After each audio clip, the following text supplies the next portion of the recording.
The paper reports that two of the male prostitutes were given a late-night tour of the White House last year.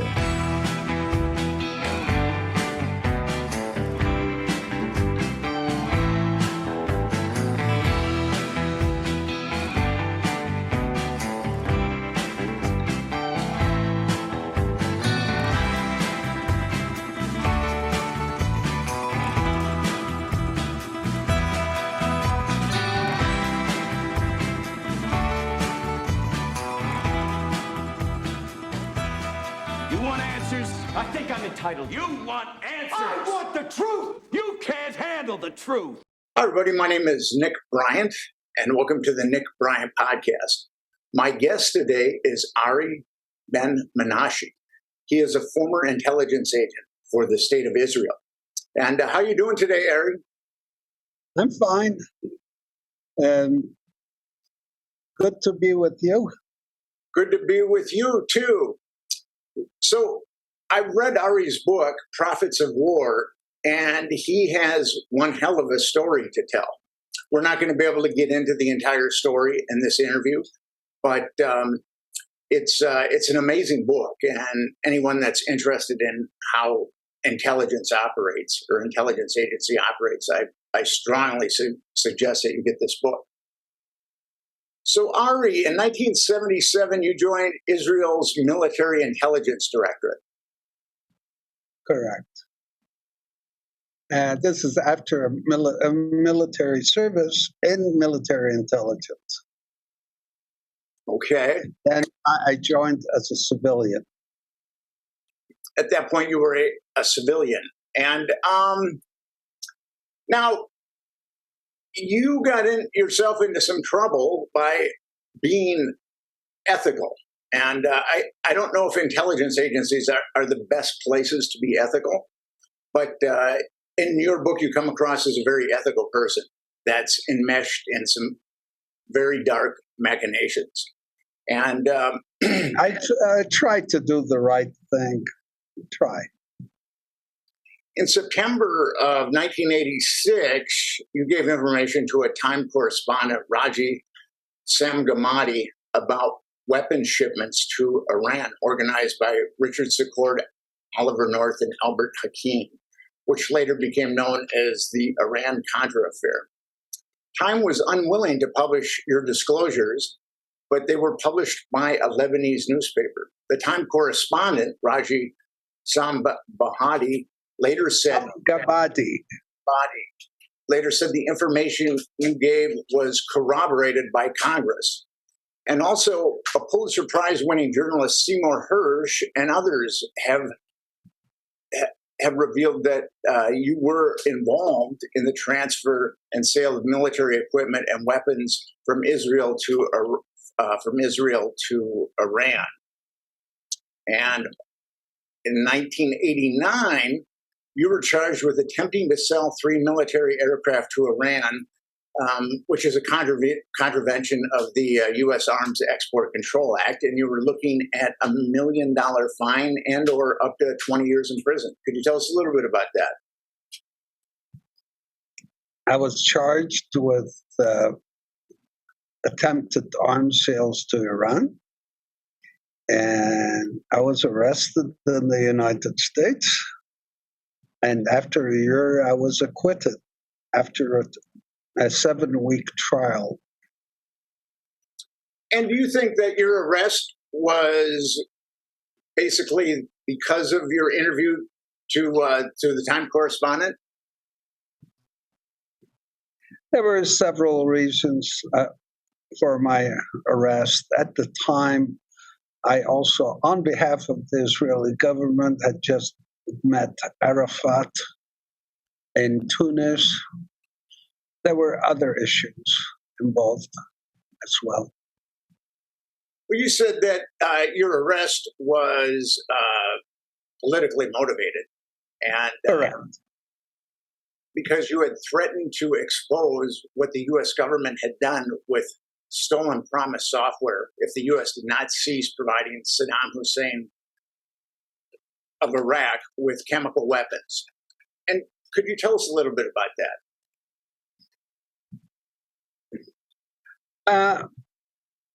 there was there were all kinds of issues, including Promise Software. But Promise Software was the beginning of what Snowden revealed many years later, as you may see. We were working on the Promise Software. It was very interesting to a lot of people. Yes, we were talking about it. We were also doing stuff, talking about stuff in Iraq. Yes. So, in case my audience doesn't know, Promise Software was developed by a company named Inslaw. And I will correct you. It was It was developed by Bill Hamilton. Yes. While he was working for U.S. intelligence, and then he claimed that it was his software, and it was developed in his company. It's not true that it was developed in his company. It was developed while he was working for U.S. intelligence. And then he formed a company called Inslaw that ultimately tried to sell the Promise Software. And what the Promise Software does, it's an amazing piece of software. It can track individuals, unlike any software that had been developed prior to that time. And Hamilton tried to sell it to the U.S. government, and the U.S. government just took it. And ultimately, Israel ended up with Promise Software too. And the thing about Promise Software, it was like a Trojan horse, because it was developed with a trap door. I should say the Americans and the Israelis developed a trap door in that software. So, and for example, we sold that software to Saddam Hussein in Iraq and other countries. And so we knew exactly what they were up to, because we were basically the United States was basically inside their entire intelligence defense. The biggest bit about Promise Software, it was sold by Robert Maxwell to the GRU in the Soviet Union at the time. That was an important breakthrough. And Robert Maxwell is the father of Ghislaine Maxwell, and we will talk about him a little bit later. So you were working very hard. The Iranian Revolution had happened, and Iraq and Iran were in the midst of this tumultuous war. And Israel wanted to help Iran because they viewed Saddam Hussein as a major psychopath, which he just happened to be, a major psychopath. And at the time, the Israelis viewed the Arabs as their enemy and the Iranians as their friend. Yes. Even though Iran had consummated a revolution with Ayatollah Khomeini, Israel still favored Iran over the other Arab nations. Just the Israelis were allies with the Shah of Iran until the revolution. And after the revolution, Khomeini was contacted by the Israelis, and he said one thing. He said, the road to Jerusalem is through Mecca. He meant that first we go after the Saudis, then we'll think about coming after you guys. That was his famous quote. So you worked very hard to give Iran armaments to fight Saddam Hussein's army, but then correct. The United States was also giving arms to Iran through Secord and Oliver North. Correct. But the United States was also selling arms to Saddam Hussein. including deadly sarin gas. And that's what prompted you to basically come out and threaten the United States about the disclosures of Promise Software. Well, the gas that was being sold to him, there were the Israelis were being threatened. Saddam was threatening to use it on Israel as well, and the gas was being sold via Chile to Saddam.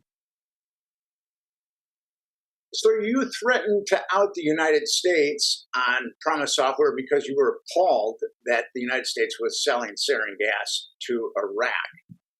And in 1989, you ultimately were incarcerated by the United States on charges that you were illicitly selling arms, as I mentioned earlier. Could you tell us a little bit about that? And you were confined to the Metropolitan Correctional Center, which is where Jeffrey Epstein would ultimately kill himself. Well, I got arrested in 1989 while in the United States, and on a charge of selling C-130s, 3 C-130s to Iran. Yes. And I spent about 11 months in MCC in New York. That's where Jeffrey Epstein was put when he was arrested. And but I went to trial and I got acquitted. Sorry? You got acquitted because the trial found that you were acting on Israel's behalf. Correct. We didn't deny the sale of armaments to Iran. No.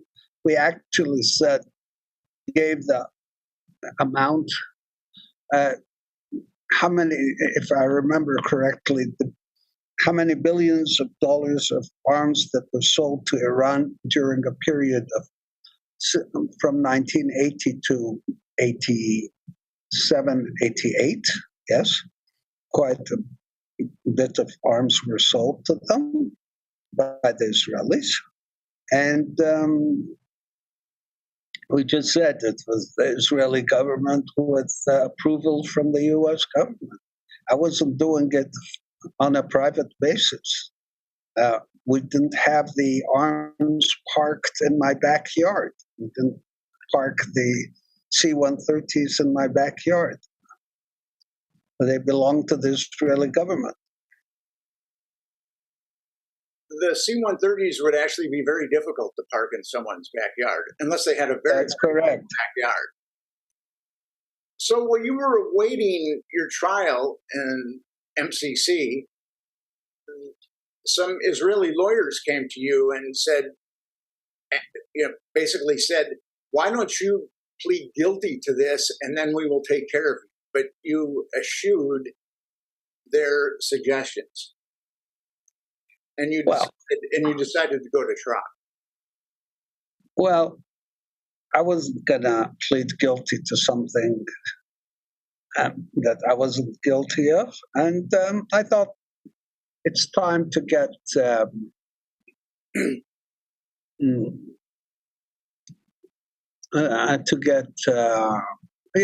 tell the story to the world. Okay? We did. Well, you started, when you were in MCC, you started to give jailhouse interviews to various... Correct. And Robert Perry was one of the first journalists to come and see me. Yes. And at that point, he was a contributor to Newsweek and also to Associated Press. And he had studied Iran-Contra, but he nonetheless found your disclosures, quote-unquote, startling. And as soon as you started to give interviews, the Israeli government attempted to discredit you, first by saying that you were not a part of intelligence, Israeli intelligence at all. Initially, they said I didn't work for them. They don't know who I am. Then later, they said low-level translator. And ultimately, you went from a low-level transmitter to being ultimately an Israeli agent with very sensitive assignments and complex assignments. And ultimately, it was demonstrated by various people that you were a high-ranking Israeli intelligence agent. And actually, Victor Otrovsky, a Mossad case officer, in fact, corroborated that you were a high-ranking intelligence officer. And after nearly a year in jail, you were ultimately acquitted. And what did you feel at that point? You're acquitted, but you can't really return to Israel. The U.S. is very hostile towards you. Was there any place that you holed up, or where did you go? What did you do? I decided to write a book. I spent a year in Australia, wrote the book, and one of the most interesting things about the book was I was paid a very big advance by a British publisher. Once he got the book, he didn't publish it. Admitted to be scared of the Israelis, but I got lucky. I was able to get my rights back after 3 months, and it was published in Australia and the United States. The Israelis were after me about it for the book as well at that point. Well, the book has some very sordid disclosures about Israeli intelligence. And the book that you wrote was, as I said earlier, pretty amazing. And actually, in 1992, the deputy director of the Military Intelligence Directorate confessed that you had worked directly with him and had access to sensitive clandestine material. So ultimately, Israel was forced to admit that you were a high-ranking intelligence officer. Yeah. Sorry, just a second. What's that? No problem. Go ahead. Well, so here you are, validated that you're a high-ranking intelligence agent. Did that make you feel a little less nervous, a little more nervous, or about the same? It didn't make any difference. And starting 1993, I was able to come to Canada, and we set up a political consultancy company based in Montreal. And we're still working 30 years later, 29 years later. You also talked about the October surprise, which was correct. When the Reagan administration, via William Casey, the CIA director, and George Herbert Walker Bush, the vice president, made a deal with Iran that they would give them arms, and Iran would release the hostages the day that Reagan was sworn in as president. And there's so much information corroborating that at this point. But the House of Representatives, they had a task force. They concluded that you were not telling the truth. And how did that make you feel? You knew that that was a cover-up. What were your feelings at that point? I wasn't very happy, but you live with what you get. and it was a pretty big cover-up. But anyway, and I lived through it.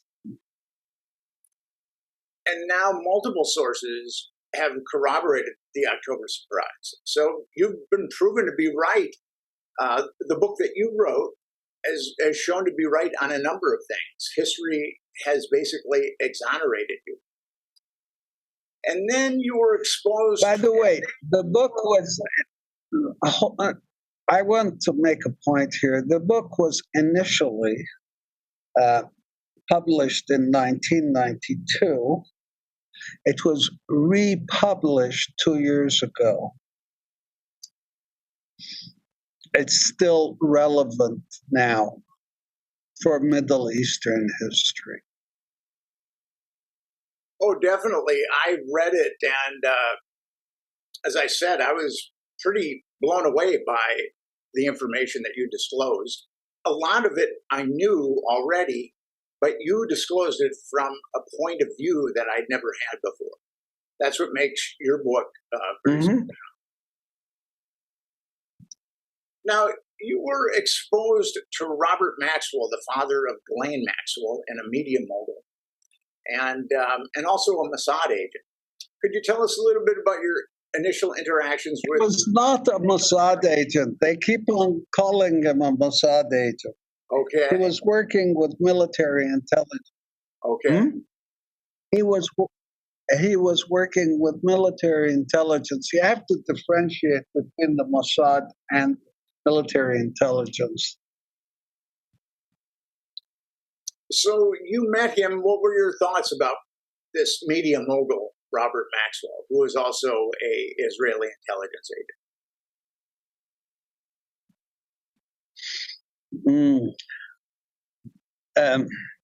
Well, what can I say?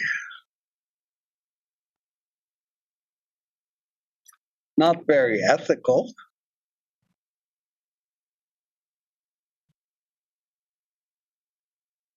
He was what he was. Did you find him to be able to recruit him? And it was very useful to the Israelis.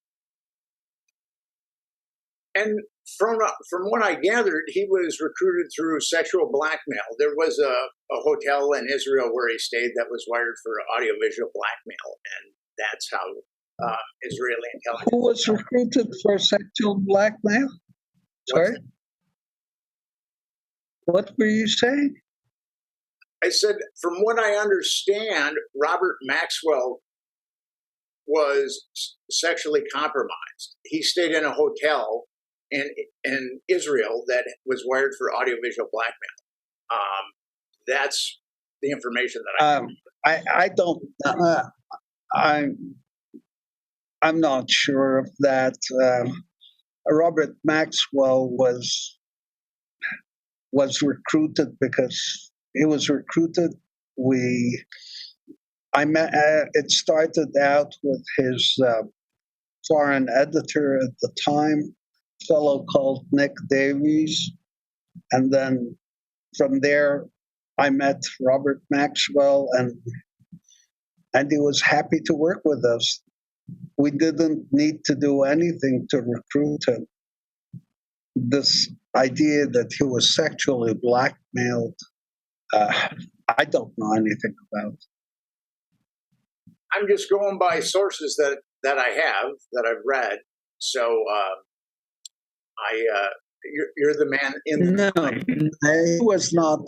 He was not sexually blackmailed. Not that I know of. I'm talking about Robert Maxwell. Okay. It started out with his foreign editor of the Mirror, a fellow called Nick Davies, yes, and then it went on to Maxwell himself. And they were happy to work with us. All they cared about was how much they would get paid.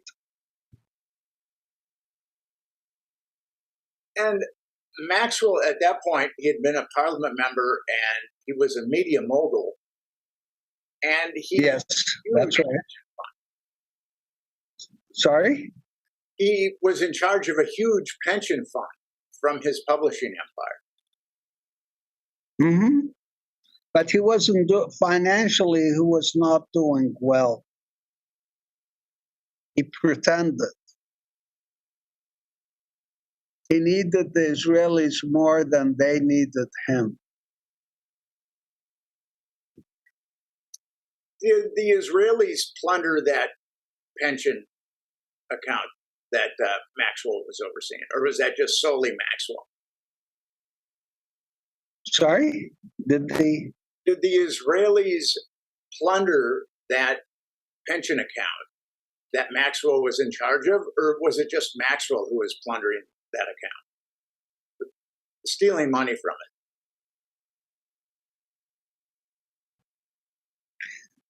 it? You know, it was sort of a match made in heaven. The Israelis wanted him to work for them. He could do money laundering, he could do all kinds of stuff, and he was laundering the money that came through from Bahrain, via Bahrain to him for the Israeli arms, yes. And he was happy to make some money. I don't think he cared a bit about Israel or any of that.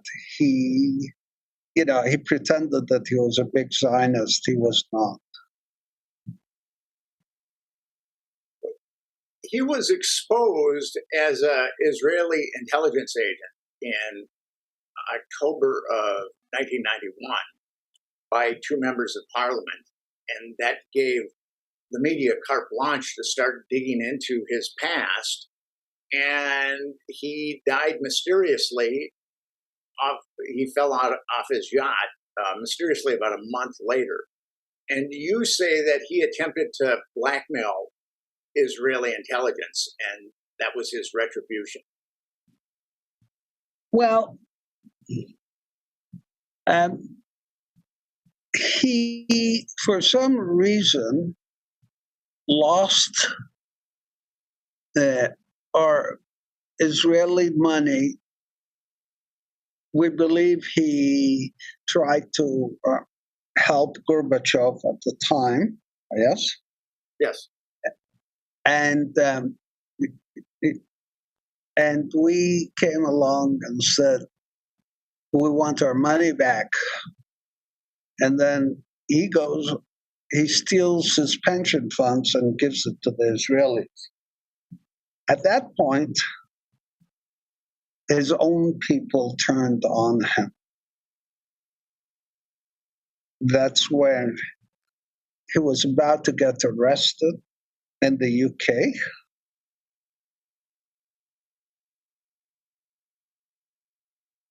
And the Israelis weren't too happy about it, because what happens if he gets arrested and starts telling stories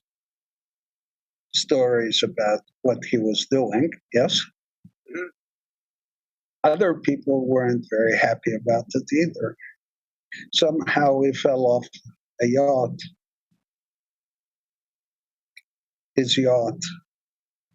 And that has remained an enigma until you came out and told us the reasons why he fell out of his yacht. That was Israeli retribution for blackmail. So I'm just saying somehow he fell off the yacht. I'm not sure. Okay. Okay. So Maxwell shepherded his daughter into the intelligence business, and you met Maxwell and his daughter over the years, Delane. Can I say something about his daughter? His daughter was, at the time, she was a young 20-odd-year-old young lady who was enamored with her father, her father was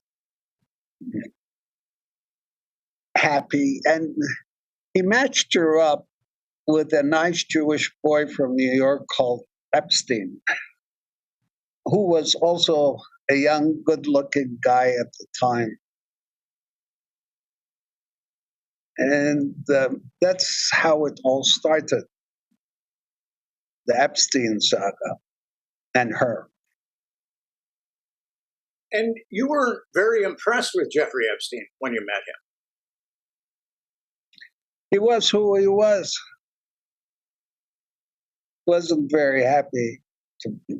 Anyway, thuggish type.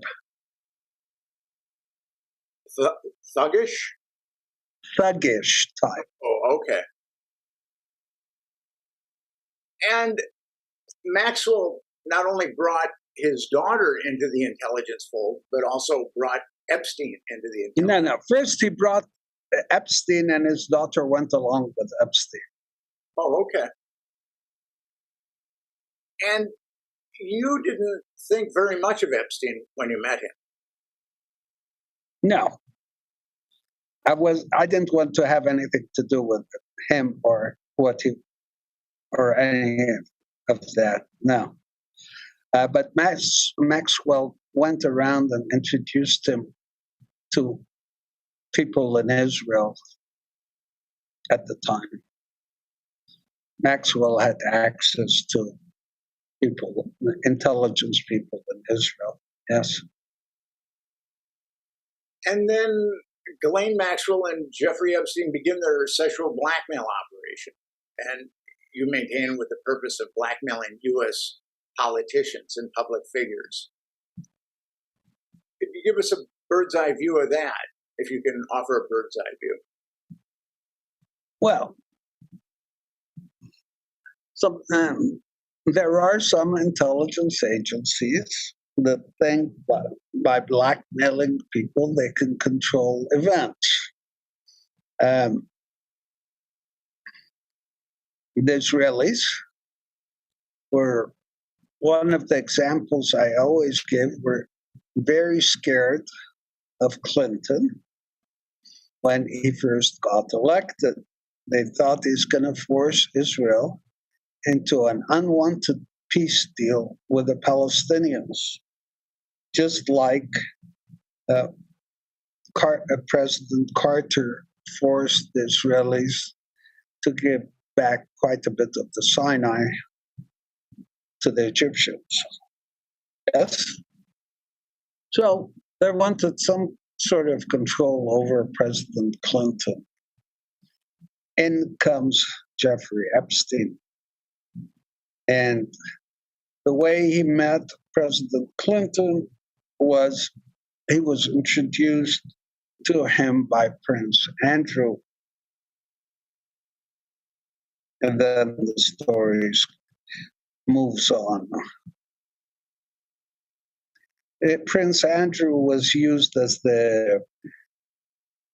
what I would call a useful idiot, introducing important people to Mr. Epstein.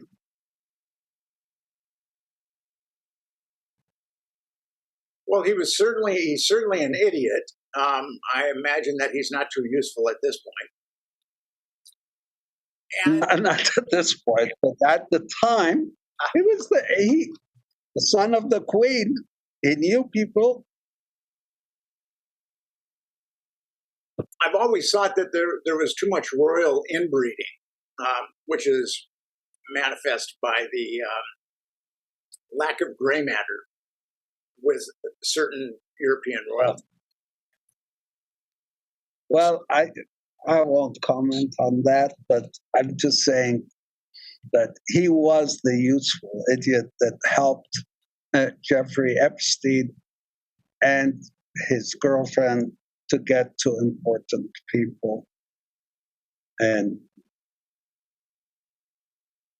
so on and so forth. This is how they met important people. And in the Middle East and in other parts of the world. So I've been looking into Epstein for 11 years, and I first started to investigate him in 2012 when I got his black book. Actually, I was investigating him earlier than that, but then I got his black book, and I could not sell an article on it for 3 years, and eventually I was able to sell an article. And people have asked me over the years, was Epstein affiliated with Israeli intelligence or American intelligence?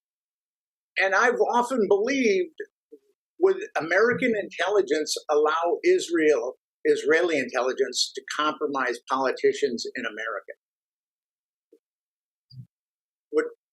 I don't quite understand that. They knew what he was doing, and they did. They let him do what he wanted. They did, and he was protected until somebody got real tired of him and had him arrested again in recent memory. And again, like Robert Maxwell, somehow he fell and hung himself or whatever happened to him. I've interviewed someone who was on suicide watch at the Metropolitan Correctional Facility, and she told me that there is no way that Epstein could have killed themselves because there was so much scrutiny on people that were suspected or suicidal. And you were there for a while. What is your take on Epstein? Exactly what I was about to tell you. I was there for a while. It's almost impossible.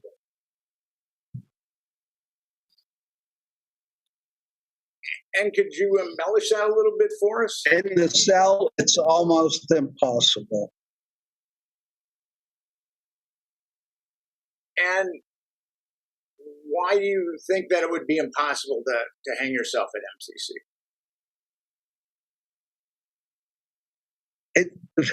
They called these cells suicide proof.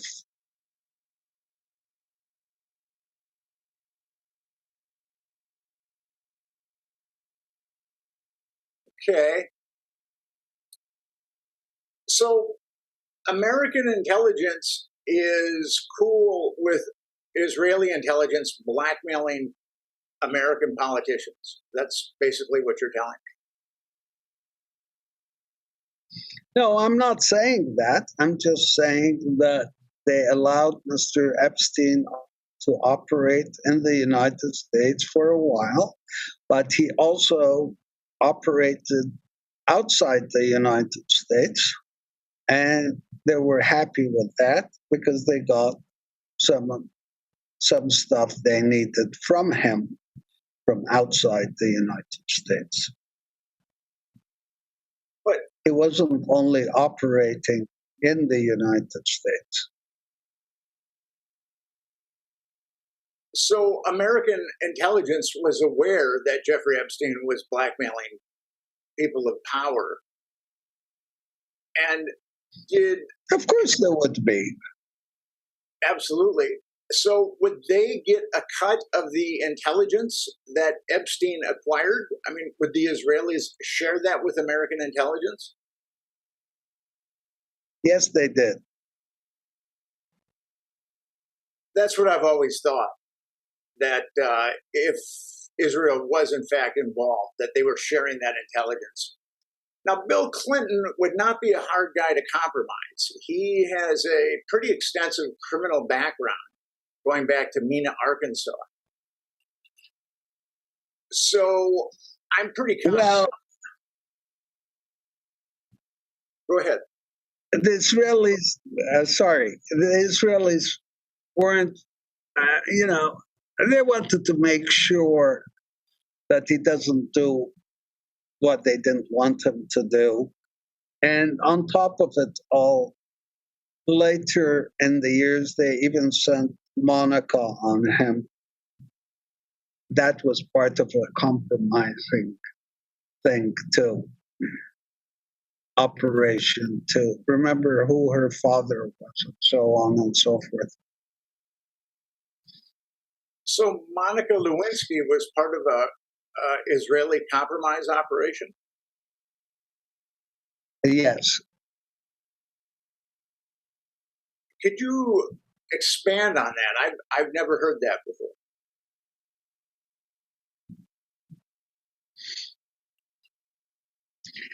She probably didn't even know what she was doing. She was just told to do things.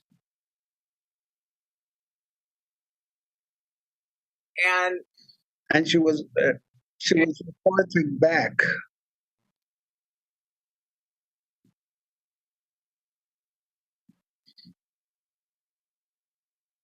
She probably didn't know how she got in there, but she did. And would her father have been responsible for getting her in that position? Her father got her a job as an intern in the White House. And Bernard Lewinsky actually had contacts, was enmeshed in Israeli intelligence?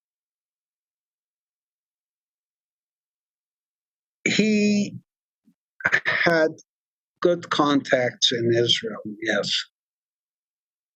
The father did. So you're saying that Israeli intelligence used an unwitting Monica Lewinsky to further compromise Bill Clinton? Yep. I'm pretty confident. Because Mr. Clinton had this idea that he was going to do a deal between Arafat and what's his name, Ehud Barak. If you remember, they spent a week together in the three of them in Camp David.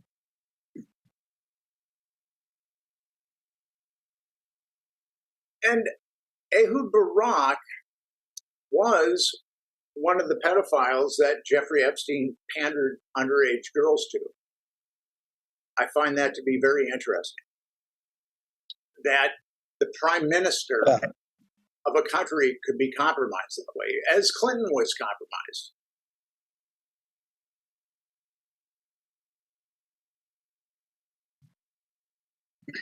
This is life. Ehud Barak had real problems with his sexuality. There's a good story about him. When he was director of military intelligence, he was in Italy, and he disappeared with a young lady in Italy. And his handlers couldn't find him for about half a day because he was off with a young lady. And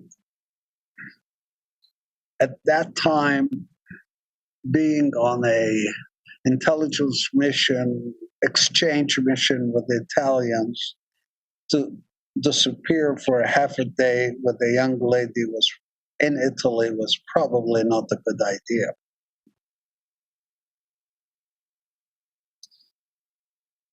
So he had predilections like Clinton's, where he had a very hard time controlling his sexuality or libido. I suppose he had a high level of testosterone. From what I understand, he was thoroughly compromised by Epstein, but he was probably compromised before he even met Epstein, and Epstein was just providing a service to him. Oh yes, Mr. Barak was famous for that, so I wouldn't you know, my guess is he was compromised way before, but he he got himself a job as director of military intelligence, and then he became prime minister. Things happen. And People around him weren't very happy. and do you think that Barak being compromised helped his ascent politically? Because the powers that be could trust him because he was compromised? Anything is possible. Dennis Hastert was the Speaker of the House from 1999 to 2006, I believe. And he had been a pederast going back 40 years. And it's my contention that he had been compromised long before he became Speaker of the House, and that it helped his career because he was compromised. And there's other politicians that I've looked at who I believe are compromised, where it's probably helped their career. Possible. For my book, The Franklin Scandal, I was able to interview one of the Blackmail photographers that was part of that network. Mm-hmm.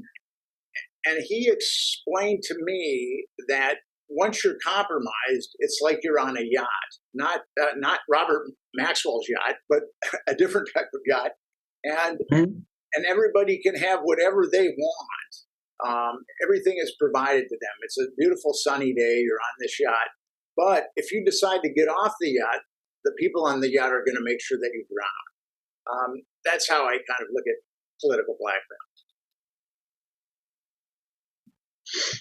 Good way to put it.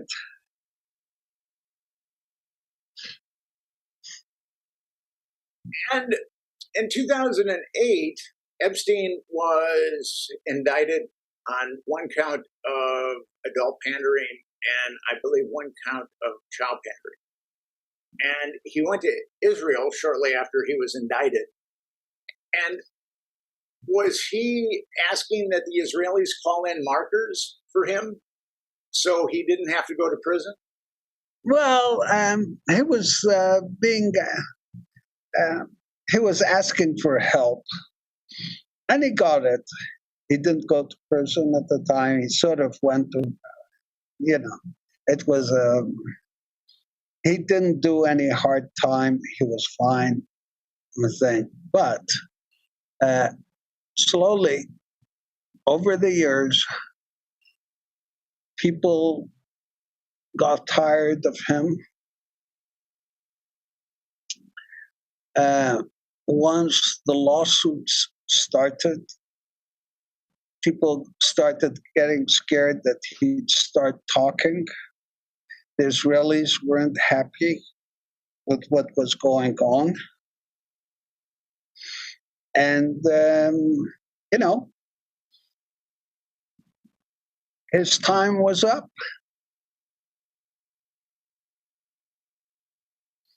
I've written a pretty comprehensive article about Epstein. I believe that you might have read it. And strings were pulled at the apex of American politics to ensure that Epstein didn't do hard time, that he did 13 months in a county jail and dressed up his cell. That was in 2008. That's right. But later on, going forward 10 years was a different story. People got nervous about him. They didn't want him to talk, and I guess the only way people don't talk, dead people cannot talk, I suppose. Well, as Stalin said, if you've got two men, and then one is dead, you don't have to worry about anybody breaking the promise. So who would have pulled the strings for Epstein? Would Israel have pulled the strings with the Department of Justice in America, or would the American intelligence? There are lots of candidates. lots of candidates that wanted him gone. No, but I'm talking about in 2008 when he got that. Oh, 2008, it was the Israelis. And the Israelis had the power to hold strings at the apex of American political power and get the Department of Justice to back off from Jeffrey Epstein. Yeah, they had, at that time, they were pretty powerful, yes. And the Israeli lobby was, yes, sure. And ultimately, my contention, and you've already alluded to this, I've always felt that Epstein got a big head, got too big for his britches, and he was getting a lot of press, and that's ultimately what triggered his demise. Yeah, he was getting press. He was. There were the lawsuits later, and so on and so forth, and a lot of people were paying attention to him. Yeah, that brought to his demise. People started getting scared of what he may have to say or what was going to be out there. I wrote a book called The Franklin Scandal, which was about a blackmail operation. And, and they pandered minors, as Epstein did. And the pimp that oversaw it, his name was Craig Spence. And he was also getting a lot of media. And I think that blackmailers have a difficult time when they get lots of media attention because that curtails their ability to blackmail people. And Spence ultimately killed himself. I don't believe that Spence was murdered, but I believe that Spence was given an ultimatum, either kill yourself or kill. And do you think that Epstein was given an ultimatum like that? Once he was arrested and put in MCC, he probably would have started talking to prosecutors. I don't believe he was given an ultimatum. I believe that somebody made sure he isn't going to talk anymore. A dead man tells no tales, as they say. That's right. So Epstein, from what I understand, Epstein was getting money initially from the Purloined Promise software. And then he started getting a tremendous amount of money from Leslie Wexner. And how does Leslie Wexner fit into this? In the article that I wrote, I show that he has very solid mob connections, but I also believe that he has intelligence connections too. Mr. Wexner was pretty well connected, again, with the Israelis, and they made sure he got some money. Well, he has done quite successfully. He's a multi-billionaire. Sorry? Leslie Wexner has been very successful. He's a multi-billionaire. I suppose the Israelis helped him become rich. So how did Epstein do you know how Epstein and Wexner met, or how did they form that? They were put together by the Israelis. They were sort of connected, yes. Because Wexner was using a mob-run outfit, Walsh Trafficking, to basically truck his goods across the country. But then he started to use Southern Air Transport, it was based in Florida, but then it was based near Columbus, Ohio, and it was a CIA proprietary airline. So with Wexner, you've got connections to both the mob and also American intelligence. Why not? And when you saw that Jeffrey Epstein was getting the heat that he was getting, did you think that this is going to be the end of Jeffrey Epstein? At some point, he overstepped his boundaries. Yes, you know, you. And there's a saying: "You pull too hard, it tears." And do you have any extrapolations of how he could have overstepped a boundary? You know, when you blackmail or try to threaten very powerful people, they may decide that it's time for you to go.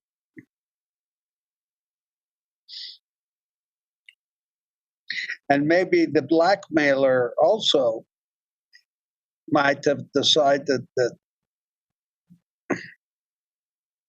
it's time for to change tools. It's becoming too dangerous. When I read your book, I saw how Israeli intelligence, they really did some underhanded things, much like the CIA has done some very underhanded things. And when I initially wrote the Franklin scandal, I was pretty stunned initially that American intelligence would use children to compromise politicians. And Epstein was using children, was using minors to compromise American politicians. Is anything sacred to these intelligence agencies? Do they have any kind of ethical boundaries? They should, but sometimes they don't. I mean, if you're pandering children to be exploited, that really shows that you have no ethical boundaries whatsoever. Now, the people that did this had no ethical boundaries. No. And this is what saddens me about Israel. Israel started out as a nice socialist Jewish home for Jews that were persecuted in Europe and other countries. And then as time passed, it became something else.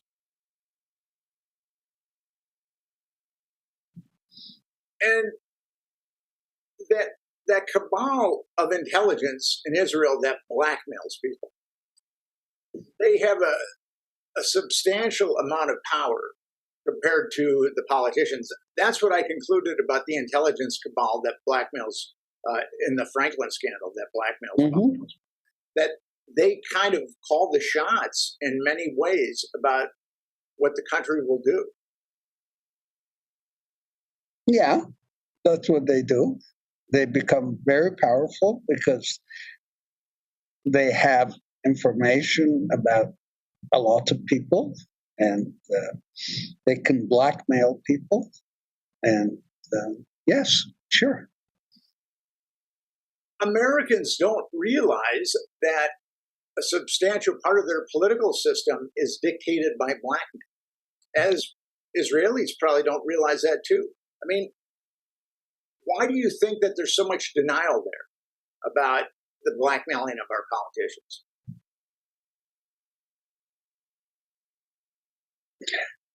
What are we going to do? What are they going to do? What are they going to say? You know, they live with it. The media, which is supposed to protect Americans from the government, went along with this cover-up. So I've come to believe that there are people that are very high-ranking in the media that are also compromised. Possible. Very possible. At least I've heard of high-ranking people in the media that are compromised. Very possible. So is there any way that Americans or Israelis, for that matter, can take back their democracy from this cabal of people, this intelligence cabal that is compromising people? that has no ethical boundaries whatsoever. Where can we go? How can we expunge this or exercise this cabal? Is it even possible at this point? I doubt that it's possible. From time to time, people have to be, point at certain events, but you really can't rid yourself from it. So essentially, we have to be governed by these ethical eunuchs that will use children to blackmail people. That's right. That's right. That's right. That's right. That's a very difficult realization to come to.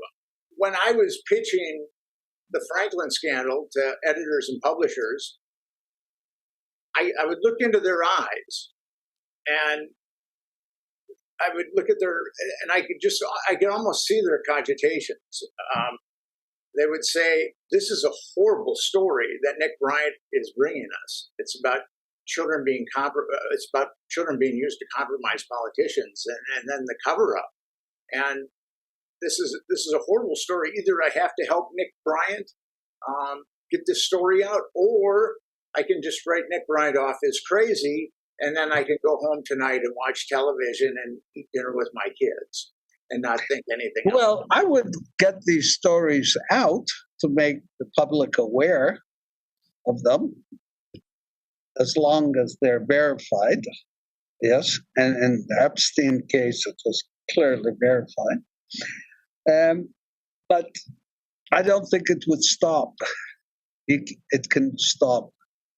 There'll be other people that will come along. It's a very sad state of affairs. And Ari, I want to thank you for writing your book. And thank you. Thank you for having me.